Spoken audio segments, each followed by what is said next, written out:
আমি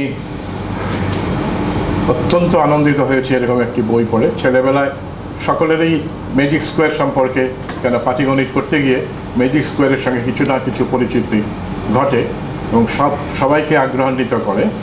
তারপরে যখন আমরা উপরের দিকে আসি তখন সেই আগ্রহ আর খুব বেশি থাকে না।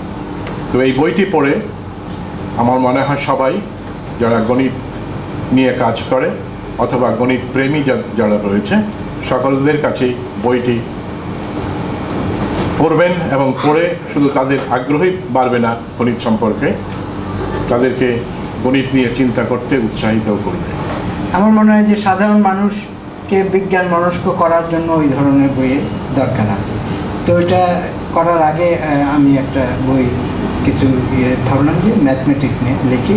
পরে আরেকটা অন্য টপিক আছে, তাই পড়ে ফেলেছি। মানে অ্যাটলিস্ট ফার্স্ট 50% এক রিডিংয়ে অত্যন্ত যেটা যে জাদু মনে হবে, বাট রিক্রিয়েশনাল ম্যাথমেটিক্স যেটা বাংলা, এটা কি বিনোদনমূলক গণিত, এই শাখায় বিদেশে প্রচুর প্রকাশনা আছে, বাংলাদেশে খুব বেশি নাই। এটা একটা ভালো সংযোজন।